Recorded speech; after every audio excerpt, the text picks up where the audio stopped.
All right. Hey, everybody. And welcome back to Misfit Corner Comics Presents. This is the artist Andrew speaking.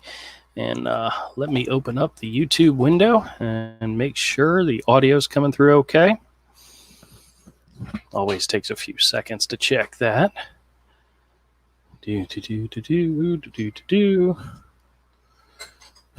Come on, you silly thing. Catch up with me. All right, there we go. Excellent. Excellent. All right.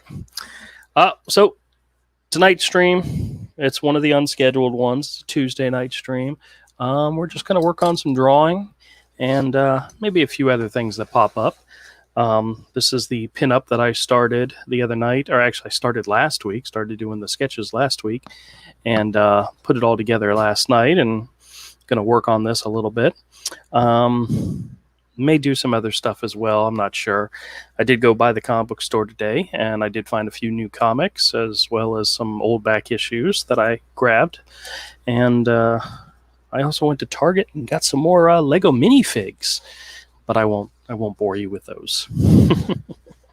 All right. Now I'm going to start this one using the finest pen that I use, which is the Precision V5.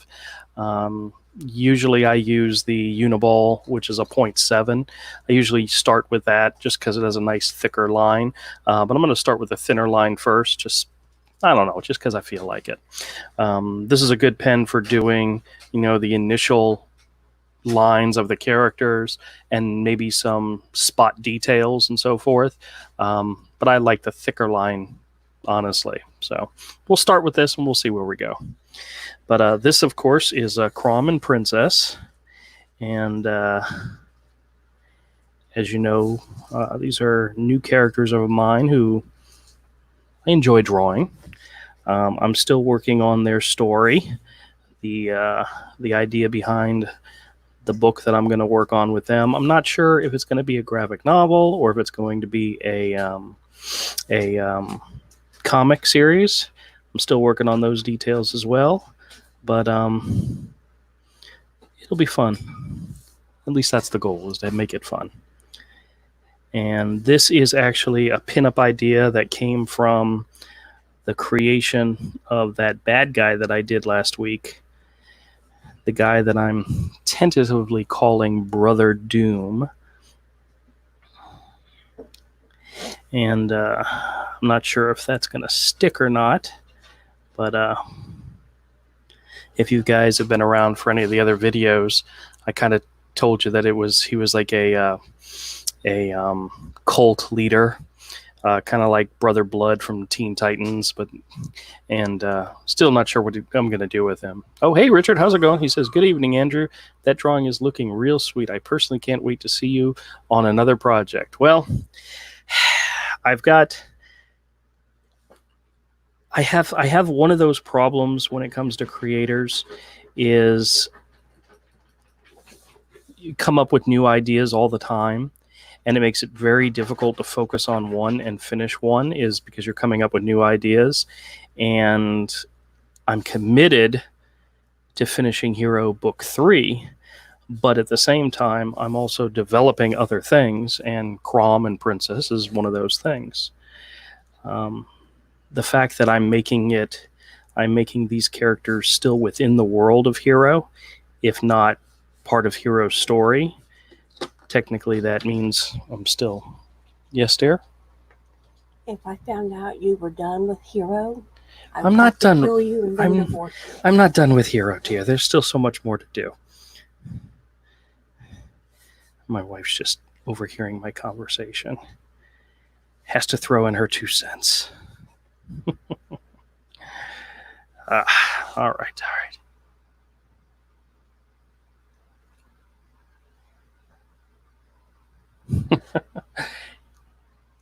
Know what you mean, sir. I live by that rule. Yeah.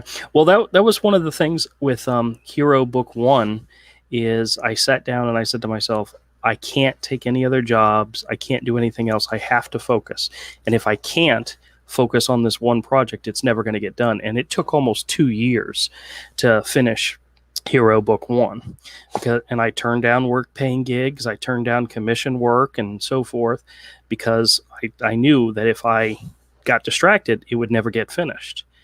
and that's how book 1 came along.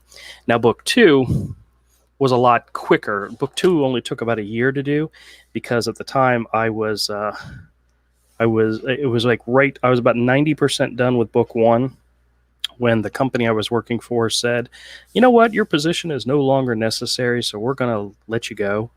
And they gave me a nice big fat severance package and let me go. And I went the next year working on just Hero Book 2. And then eventually I went back to work, and that's why Hero Book 3 is taking so much longer. But yeah, but that was so much later. So my wife's chiming in again. That's what happens when she's bored.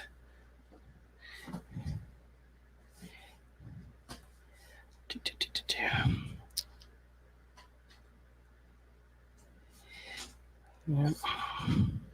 But luckily right now I'm only focusing in on 2 projects, Hero Book 3 and Crom. I'm also working on Hero Book 1, doing the relettering and so forth. So I've got a couple of different things working, but it's kind of all within the same family of stories and books. So technically I can get away with that fact. So Richard says, I love both books, but if you keep putting off book 3, I'm afraid I won't be around. Because I'm old as hell. Oh no, I'm so sorry. Yeah, I know. I gotta get back to book 3. I mean, I literally have I think I have about 75 to 80 pages already done of Hero Book 3. But I'm kind of going back and tweaking some of the pages. I completely redesigned one of the characters because I hated how I ended up doing, how he ended up coming out in the book. But yeah, I know. I've got to get back to work on it, and trust me, I will. That's part of the plan. Actually, you know what's so funny? I'm going to admit this to you here right now, and I won't admit it to anybody else. I kind of got stuck on a double-page spread for Hero Book 3, and until I finish it, I can't get past it. And I know that sounds really stupid, but sometimes that happens. It's a double-page spread that I've actually done the art for 3 or 4 times and wasn't happy with it.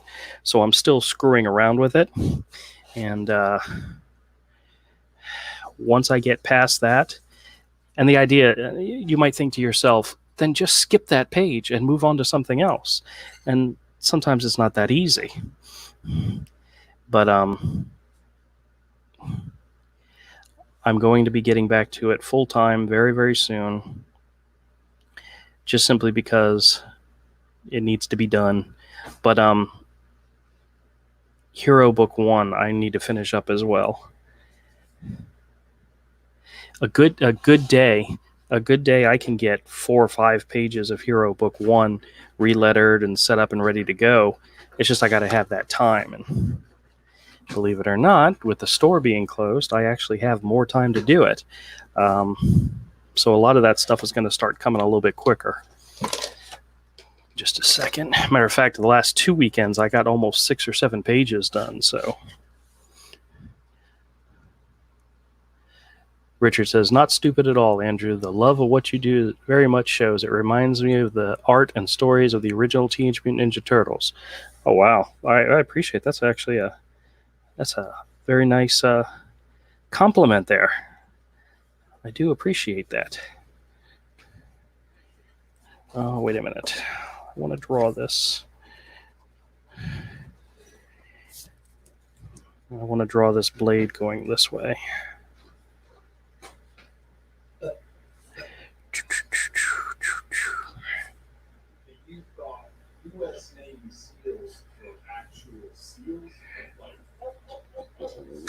Actually, no.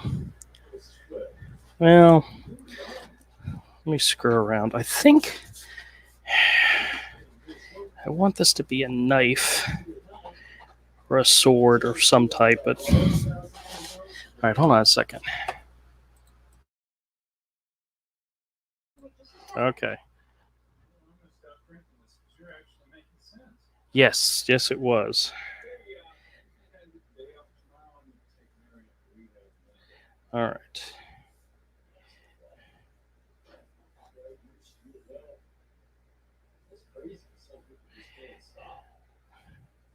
All right. Okay. I think that works a little bit better. All right.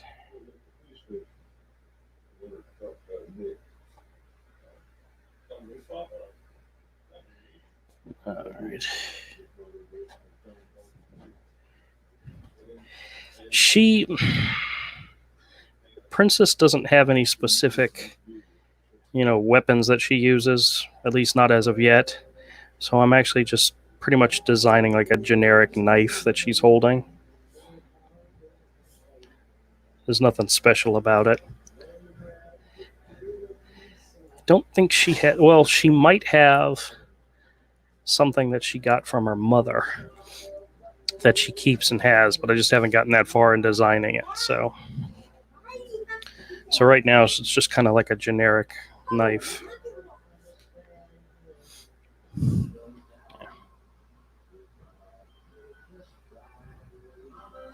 She would look cool with a set of bolas. I don't know. I have to think about that.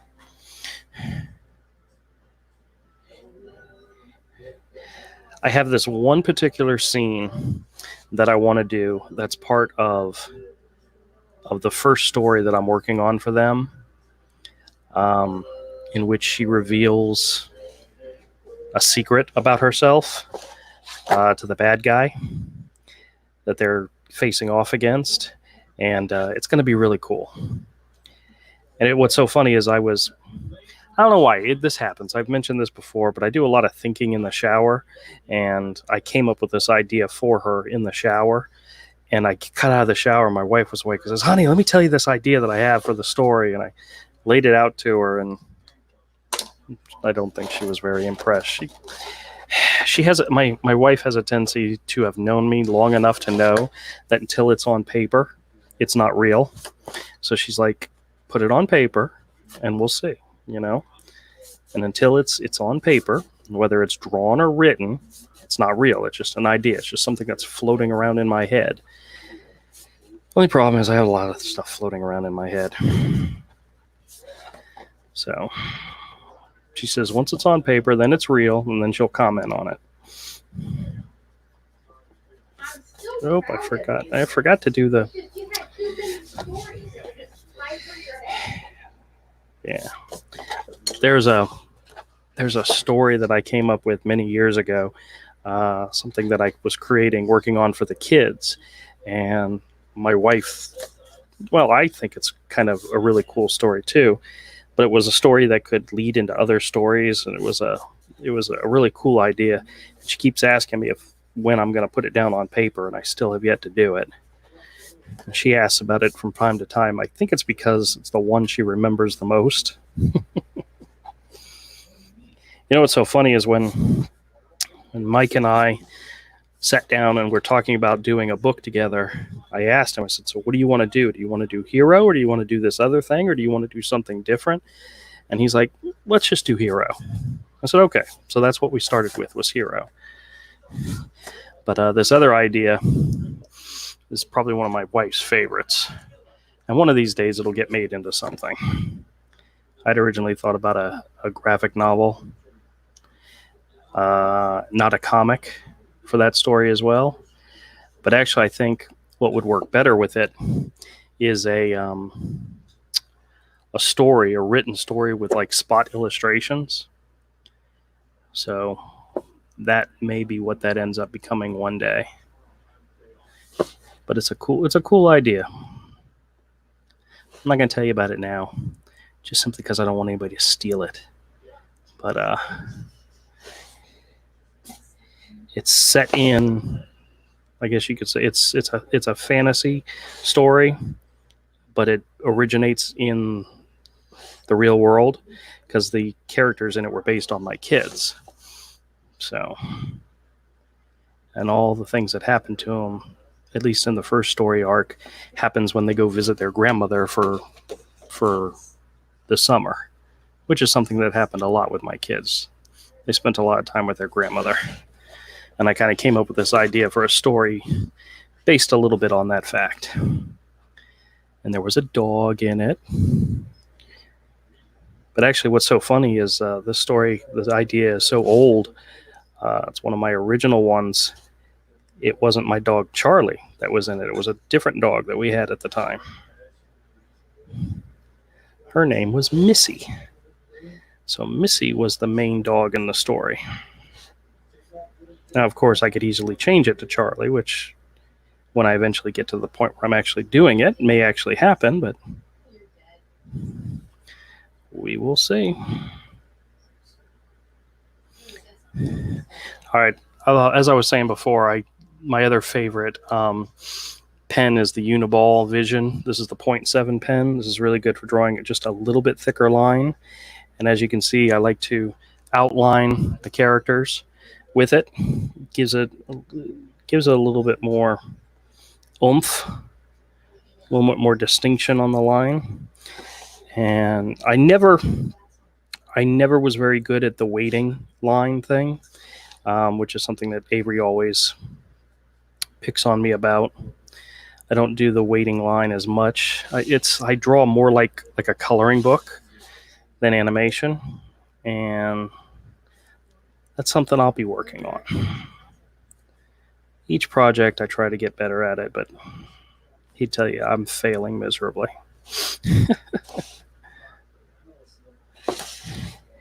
All right. She's almost done. Except for the tail, but I'll do that later. It's not important right now. Oh, you know what? I did forget something.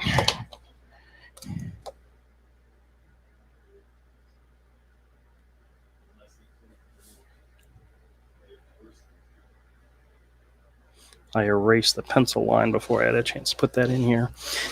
Let me add just a little bit more detail here.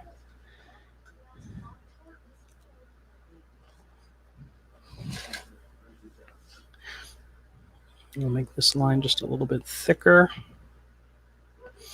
And give it a little thicker eyelashes. Puts a little emphasis on her eyes, her cute little eyes, cute little mouse button nose. And then we'll start working on Crom. Now, Crom, I'm going to go ahead. Oh, hey, Evan, how's it going? Crom, I'm going to just start with a thicker pen, just because he's more bolder. But we'll see how we go. Now, here's the funny thing. When I started the sketch, his head was the first thing I focused on, and then I built out his chest, his arms, and his body from it. But his head's actually further back than his chest, so his chest is probably the thing that's closest to you. So I should probably start on that first. I mean, you don't have to, but the idea is there.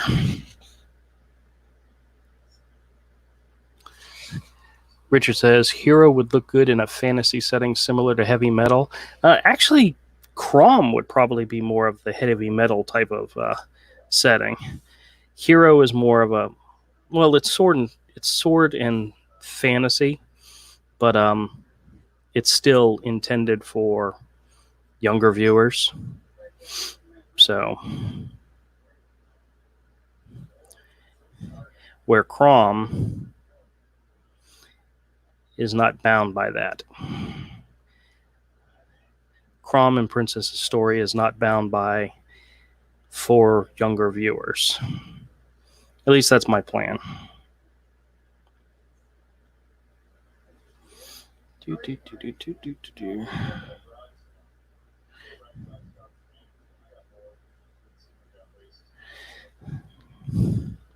I like when I draw the teeth, give that little extra line there, gives it a little bit more, I don't know, whatever. Oh, you know what? Crap, I completely forgot. His costume, his outfit goes like this. Goes under the arm, goes around here, and it's ripped.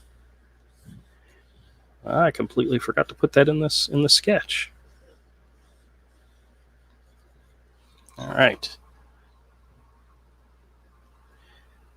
Evan says, I drew Courage the Cowardly Dog yesterday. I think I'm familiar with that character. That was like a Cartoon Network character, right? If I remember correctly. I don't think I've ever seen any of the cartoons, but I'm familiar with the character somewhat.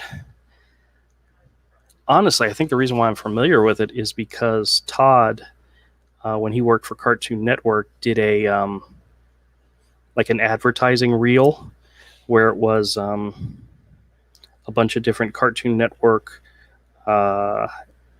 characters, animation, Ed and Eddie, and some other stuff, and Courage was part of that.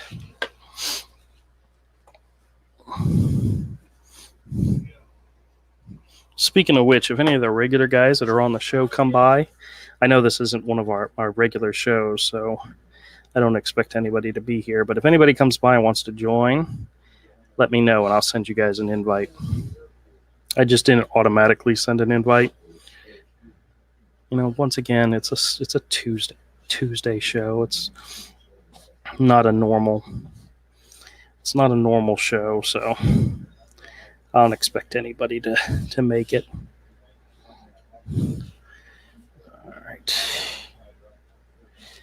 All right. Yes, I make sound effects when I draw. I don't know why, I just do. All right. I love how the arms are huge and like extrude out, you know. But I also have to remember that this part of his body is actually very furry. Not just see.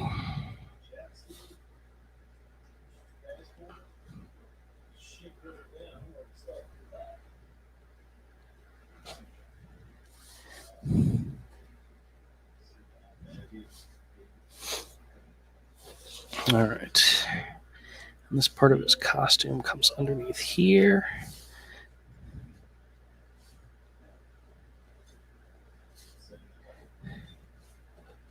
There we go. This isn't important because this is actually black. And this is his belt, which really sucks because he's known for having this symbol on his belt, which actually looks like a skull.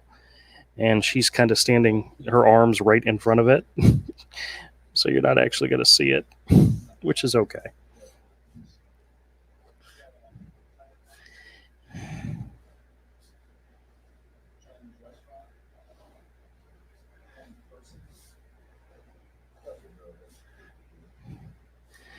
I'll just put some markers for where I'm going to put the shadows, or where I'm going to put the highlights in the shirt, the costume, because it's mostly black. And then these highlights here, which show off the muscles, would be white. So you see how that works? Now, I originally drew these lines down here as the endpoints for the spot patterns on his arms, but since I've decided to change those to stripes, we'll fill those in shortly with the fine pen.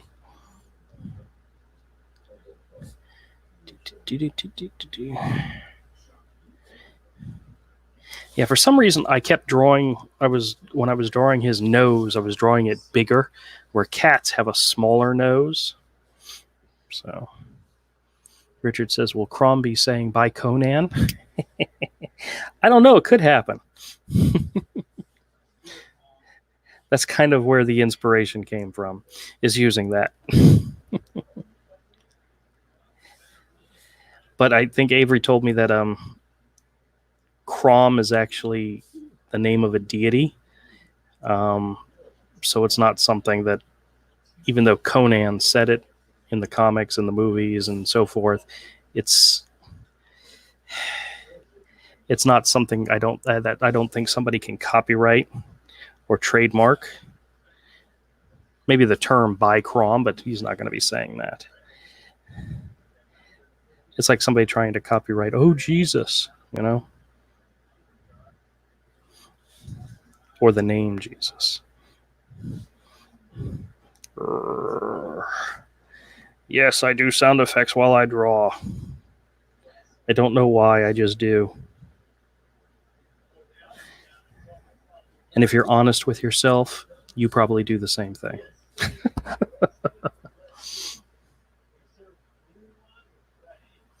Dillard says, Crom was my tagging name back when I was a scumbag.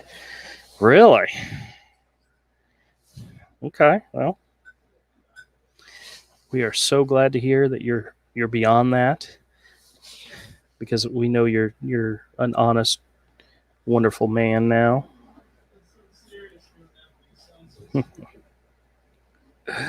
So what's up, Dillard?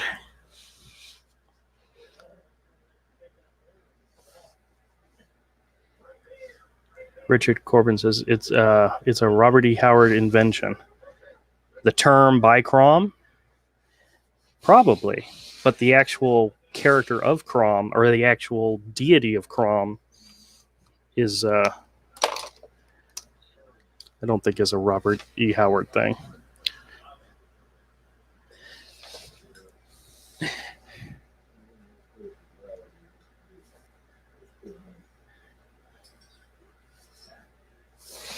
All right.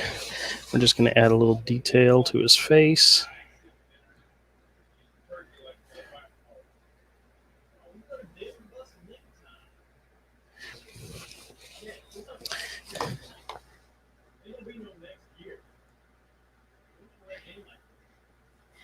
Actually, I really enjoy drawing Crom. I haven't got the affection for drawing Princess yet, though she's is going to be a major part of his story. I'll get her. I'll get used to her and get comfortable drawing her eventually, and that won't be a problem. But right now, I like drawing Crom more than anybody so far. Like I said, I switched back to the finer point pen in order to draw stuff like fur on his body, on his face. And I'm going to fill in his mouth some black, but I'm going to use give a little texture in here instead of making it solid black. I used to, when I did my very first graphic novel, Tales from the Cornerstone, I relied very heavily on black places, black, filling in black fills to the art.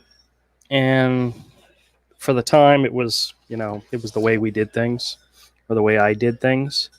But when it came to Hero and so forth, I tried not to fill in full blacks. So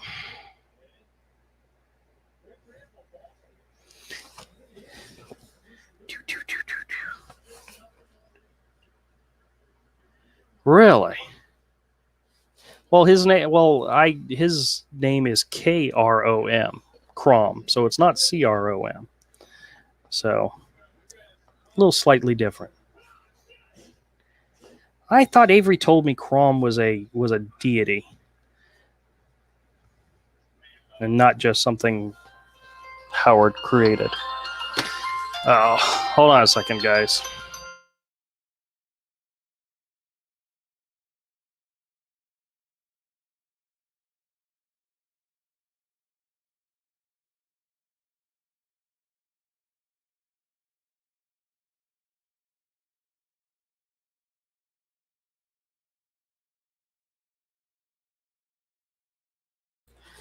Sorry about that interruption. Somebody was calling from my wife, and she didn't pick up the phone fast enough, so it got forwarded to my phone.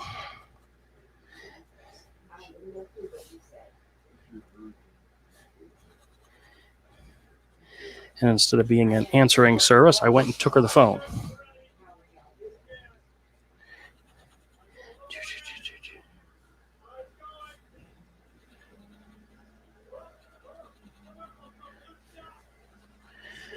All right, well, needless to say, Mike Crom is spelled differently, and he's not a deity, so yeah, well, I'm not worried about the the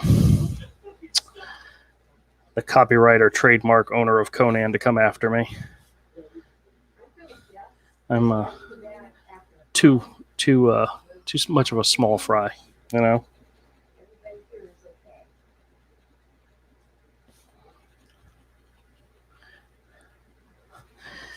All right, I'll work on this side as well. Oh, this pen better not be dying. I just bought a whole new set of pens.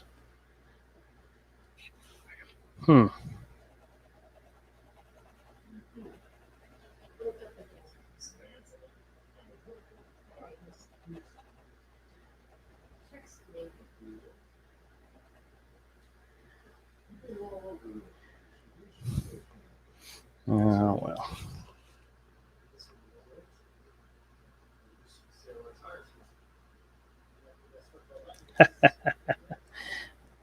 Well, you know, the best of us steal from somebody. There's an old saying that everything that could be invented's been invented, and we just steal it from each other. So, I mean, Hero's got some basis in Greek mythology, so there's definitely characters in there that were inspired by Greek mythology. So,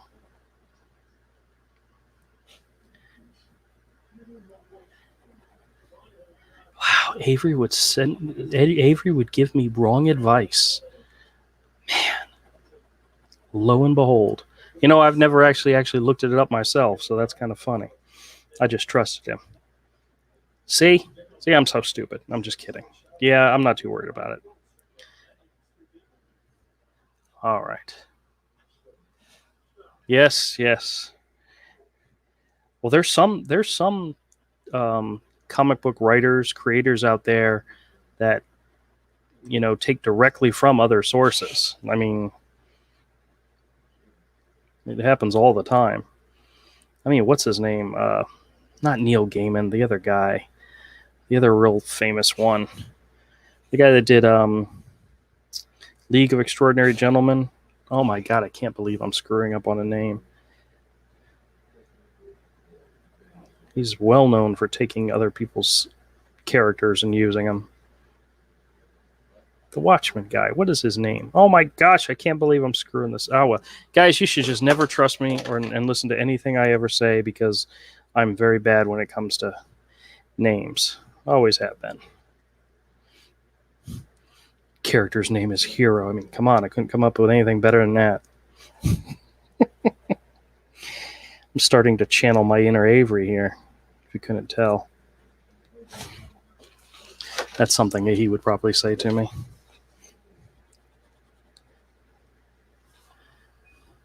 Alan Moore, yes, there you go. Richard, thank you so much. Thank you so much.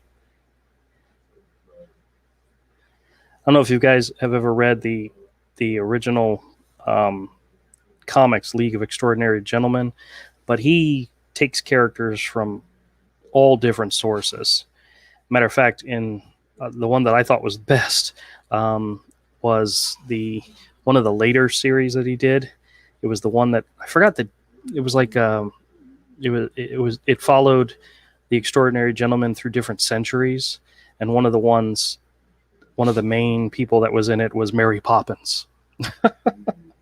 And it was kind of cool how he built her into the story and what her powers were. And well, actually, you really don't know what her powers are, but she's extremely powerful, and it was a really interesting thing. I don't know if you guys have ever read any of that stuff. I didn't read the original series. I do have some of the issues, and I have them in the store, but I read some of the later stuff. I'm honestly not a big fan of Kevin O'Neill's art, so, but you know, I respect those creators and what they did and what they made of the story and so forth. Just was never big into Kevin O'Neill's art. That's all. I've never bought anything because he had done art on it. We'll put it that way.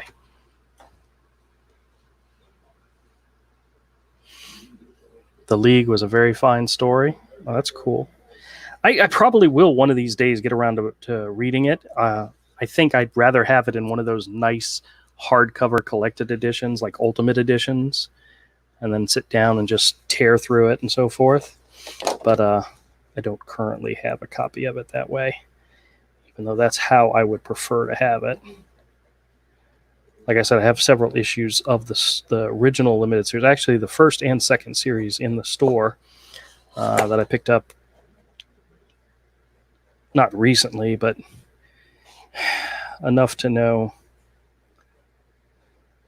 if somebody was looking for them, and I don't think anybody is currently, that I do have some of them. All right, let's see. Trying to remember where his leg comes down here, and his other leg is going out here. And the stripes will be through here and through here. All right, that's good enough for the moment.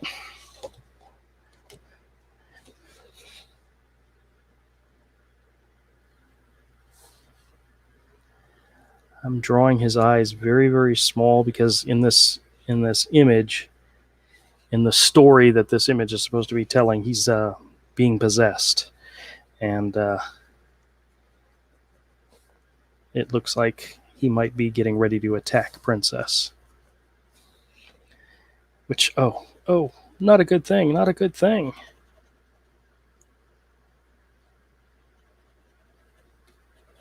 Not something he would ever do willingly either, but all right. I'm always torn about his nose, whether I want it to be black or dark gray. I think for this purposes, I'm going to go ahead and just fill it in black. I'll use the thin point pen, that way leaving a little bit of texture behind it so it's not fully black.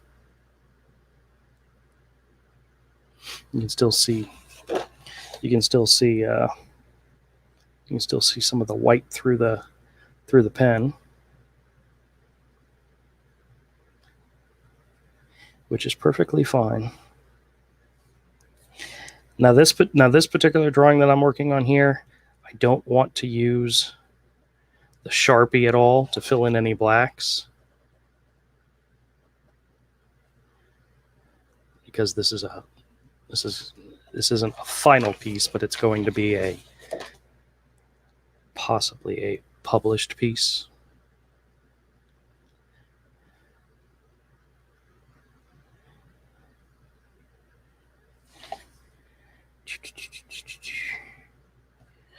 So far, it's coming along well. Oh, hey, Nighthawk Warrior, how's it going? It says, have you nice live stream and nice drawing. Yes, I am. Yes, I am. Thank you very much. So is he tripping? No. Well, one of the things I decided to do with the bad guy is to make him, because he's, like I said, a cult leader. Maybe he has some type of powers to control people's minds. And one of the things I thought about doing with this particular image is the background was going to be completely red, and then you were going to have the bad guy, like a version of him in the background where his eyes are like glowing, and then on the main piece, which is Princess and Crom's eyes would be glowing red, kind of to give you the idea that he's being controlled by him. So that's kind of my thought for what I'm planning on doing with this image. And once again, this image is more or less an idea for a story. I haven't done it in a long time, but what I used to do is anytime I would come up with a new idea for a story with my characters, I would do at least one illustration, either like a cover illustration or a pinup illustration, kind of like setting the basis, setting the idea for the story. And if I never went back and actually did it, then, at least I have the idea still started, sort of kind of strung out. And that's what I decided to do with this one. This is it's very similar to the other drawing I did where that armadillo monster is charging at them. That's an idea for a story. I don't know if I'll ever get around to actually doing the story, but there's an idea that I have for it, and that illustration kind of sets it up, is what it is. And that's what this is. That's what this illustration is going to be for. It's kind of an idea for a story, and whether I actually get to it or not, that's a whole nother story.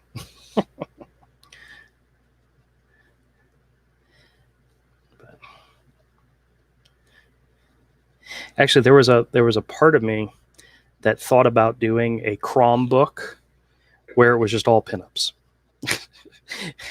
It's just all story ideas and pinups, and not actually do any of the stories. But then I thought that's kind of cheap, you know. That's kind of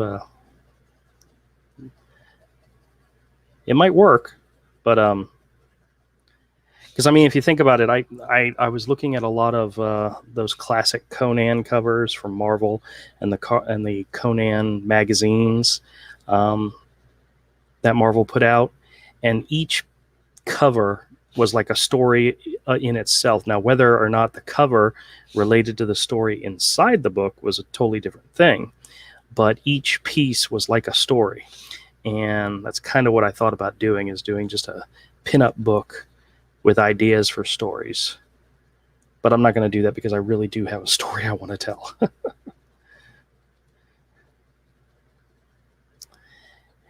And Princess is a main part of it, and actually Avery gets to take a little bit of credit for planting the idea in my head for what will become the Crom and Princess stories. He gave me an idea to go with, and I totally went a different direction, but he is the one that originally started it. His idea, though, was to have the character that that Crom interacted with be a human, to give it that human aspect. And I didn't like that idea because I wanted to put him in the world of Hero, and there aren't any there aren't any humans in Hero's world. Everybody's animals. So that's why she became a mouse. But she was originally supposed to be a real girl. And nope, I decided to nix that idea and make her a mouse. Kind of play on the idea of, Tom and Jerry, cat and mouse type thing, where he's this big old hulking barbarian character, and she's the small, timid mouse character. But in all honesty, that's not actually the case. But you guys will find that out when I actually get to the actual story.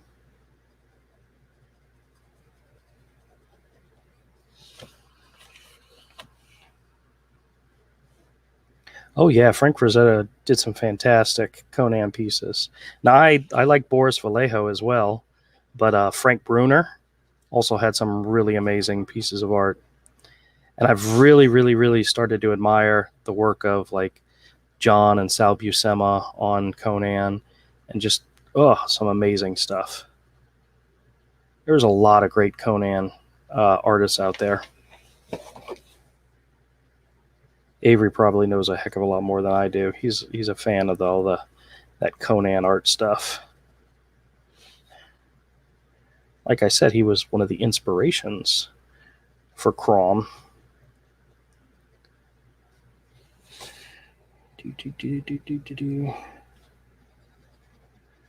It's weird. Sometimes you never know where. Julie Bell as well. Yeah. Actually, I haven't seen any of Julie Bell's work in a long time. I know she's still out there and she's still doing stuff. I probably couldn't point it out if I saw it today. Actually, Boris Vallejo and Julie Bell. We got the guys and I collected the art cards for them, and that was one of the places on how I got exposed to them was through the art cards. Back in the 90s, there was a flood of non-sports cards, and having worked at a comic book store at the time, I had access to all that stuff and pretty much collected all of it. And loved it. Loved it, loved it, loved it. Actually, I still have sets of those cards around here somewhere. I take them to the store, but nobody's looking for those at all.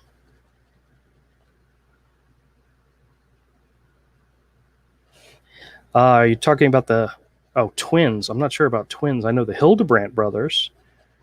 I don't think they were twins, though. I like their stuff. They did a lot of Tolkien stuff, Lord of the Rings stuff. Actually, I got to meet one of them at one of the conventions recently. He and his wife were there, and he had original art to sell, but it was like really quick sketches type stuff, and they still wanted a lot of money for them. At the time, I couldn't afford them, but yeah, if I had the funds, I'd buy a lot of art, a lot more art than I already have. Oh yeah, very cool. Yeah, I got a job at a comic book store like right out of high school. So it would have been like the summer of 92. And that's when Image was coming out. I mean, that was when I was working at the comic book store, and that was a fantastic time to work at a comic book store. But the guy who owned the store was he wasn't a really good businessman. Let's just put it that way, and I'll be nice. Well, I just filled in a spot I wasn't supposed to fill in. Ah, well, that's all right. That's the circle for the belt, and I filled in a piece there. Oh, well. That's what whiteout is for.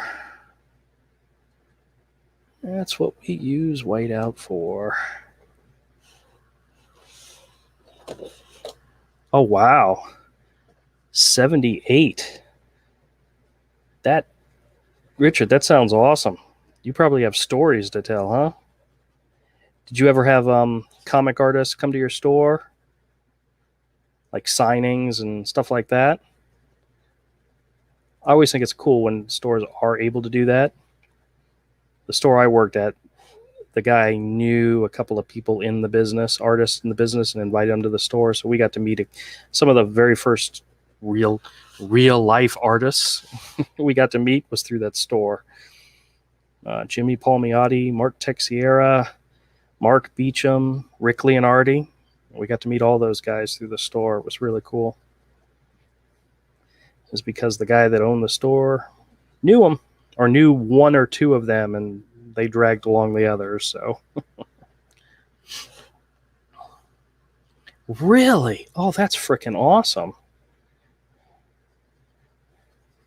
Richard says he was Geppi's second customer.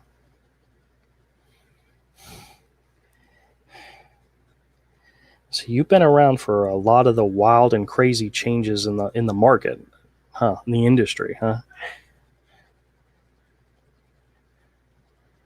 And we're going through a whole bunch of changes again. It'll be interesting to see where everything comes out on the other end. I personally do not believe the comic industry is dead and dying as much as other people think it is. I think it's changing. I hope for the better. I think this pandemic has caused a lot of people to open their eyes, and the love of the medium will continue. It just may change. How we get it, where we get it, what format it comes in, all that stuff is subject to change. So I don't think the comics industry is dead. I just think it's changing.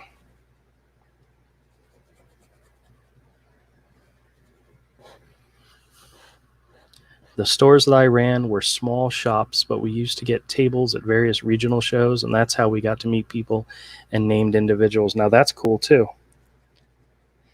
Yeah, you know what's so funny? Jacksonville, where I live, is a huge town, and back in the '90s, we had lots of comic book stores around here. There was a comic book store almost on every corner, and but the one thing we didn't have was conventions.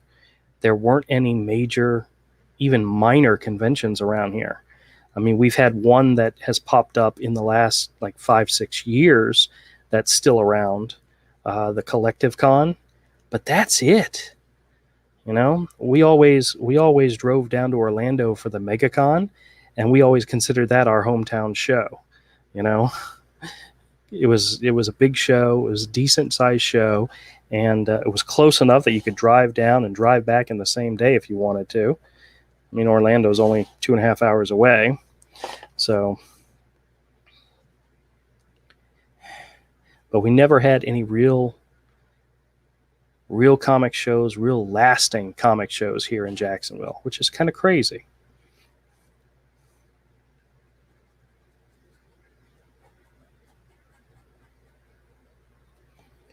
All right. All right, I think that's going to be enough for tonight. Whew. Richard says, heck, back then the artists would do their best to placate owners and operators. Yeah. Well, I always thought it was cool when an artist actually could make it to a store, and here in town that was one of those things where it happened so infrequently that it was like your eyes were being blown off the back of your head. It was so cool that this was happening. Turns out it's the type of thing that was normal in a lot of other states and cities. You know, if you lived in New York, it was so common that it wasn't that big of a deal. You know, Atlanta was probably a common thing. Needless to say, there was one store showing. There was a comic book store here in town called Xenos, and they did a store signing one day, and me and the guys were kind of like, yeah, we weren't big fans of Xenos. The comic book store itself wasn't that great. Some of the employees there were not very friendly, so we didn't go there very often. And they were having a show, and their artist that they had, it was a local artist who was appearing, doing sketches and signing and stuff. And we were like, we heard the name and we're like, I have no idea who that guy is. We didn't know who it was. So we're like, man, we're not even going to waste time to do it. Turns out it was Brian Stelfreeze. Brian Stelfreeze used to live around here, and he then went on into Atlanta, started Gaijin Studios, and he's a fantastic artist. Actually, Todd would probably consider him a mentor, because when he went, he met him on several occasions when he lived in Atlanta. So, but he was a local artist here in town, and we heard he was going to Xenos, and we were like, we don't like Xenos that much. So we missed out, and we missed out on an opportunity to meet Brian Stelfreeze in his early days. I'm not even sure if he was doing the Batman Legends of the Dark Knight, or whichever ones he did, like the covers for like every issue, or did at least a long run of covers. I think he had just started that gig. That's the reason why Xenos had got him to come in. But yeah, I'm not sure. I think maybe Todd might have gone to one of those shows and met him early on, but I don't think so. I think we kind of stuck our nose up at it because of the comic book store that it was related to. We weren't fans, which kind of sucks, because that would have been cool to be able to see and to meet him early on. Oh yeah, very cool. Back in the earlier days, there were several small shows, including some schools, and we did them as well. Oh, that sounds cool. Actually, there was a I got an invite. Somebody who I met at I think Free Comic Book Day put me on a list, and I got invited to do a library show here in town, where they asked if I would come and present and talk to kids and whatnot about making comics and so forth. And I really, really wanted to do it, but everything got canceled. It was something that was set up for the spring. For the matter of fact, I think it was supposed to happen this month, but everything involved with the library got canceled. So hopefully they'll send me an invite next year and I get an opportunity to do it, because I would really have liked to have done it. The only problem is it was like on a Saturday, a day that I would have had to be working at the store. So I was kind of hemming and hawing whether or not I was going to be able to do it. And then they announced everything got canceled and closed. It's like, well, crap. But it might have been fun. It might still be fun at a future date. All right.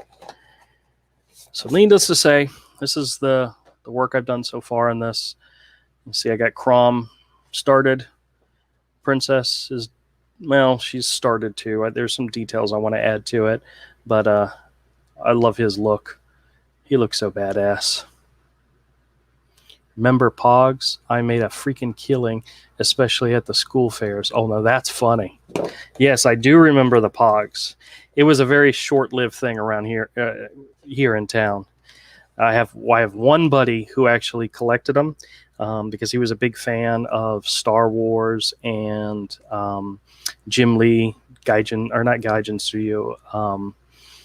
Yes, Gaijin. No, what was the one? Wildstorm, and they had Wildstorm Pogs, and he collected those because he was a big fan of those. But I don't know anybody else who collected Pogs. Gosh, what a day! What a day! Got rid of my Archie books there. Short-lived they were as well, but man, yep. They always thought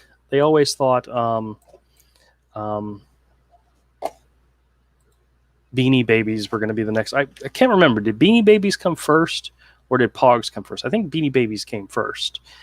And they always just assumed Pogs would be the next Beanie Babies. And it was in like Flynn and then it was gone. It was a very, very quick turnaround on that one.